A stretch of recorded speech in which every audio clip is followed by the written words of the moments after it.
Podcast c2català.cat, episodi 6è, el podcast que t'ajuda a provar el C2 i a comunicar-te en català correcte.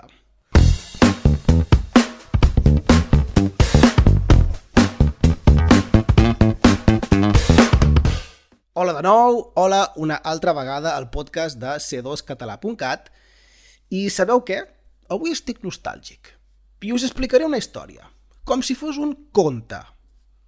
Si no vaig errat, i no he perdut el compte, devia tenir uns 8 anys, quan, de jovenet, quan estava aprenent la meva llengua, un senyor gran, poeta, va voler posar a prova els meus coneixements de català i em va dir: a veure si ets capaç de traduir al català aquesta frase.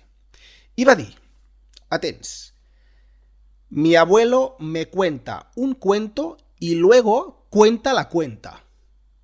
Ostres, em va donar una pista.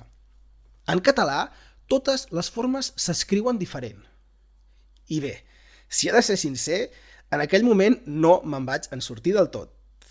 Però, gràcies a aquella dita, ara que ja sóc gran, sempre més escriuré correctament compte, compte i conte.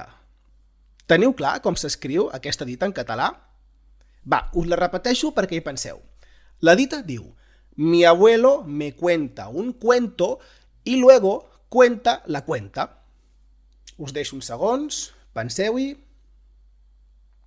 I la solució és, atents, el compte amb conte, un conte, i després compte el compte.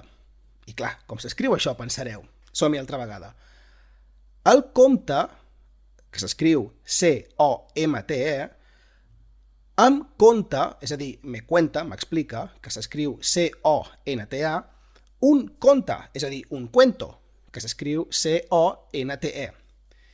I després, compte, és a dir, cuenta, que s'escriu C-O-M-P-T-A, el compte, que s'escriu C-O-M-P-T-E. Quin embolic, oi? Realment no és tan difícil, escriviu-vos-ho en un paper i de seguida veureu que realment no té massa complicació. Si t'ha agradat, no et perdis cap episodi i subscriu-te al nostre podcast i comparteix-ho amb qui creguis que hi pot estar interessat.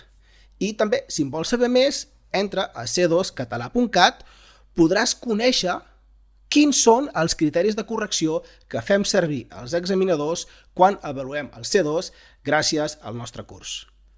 Fins aviat!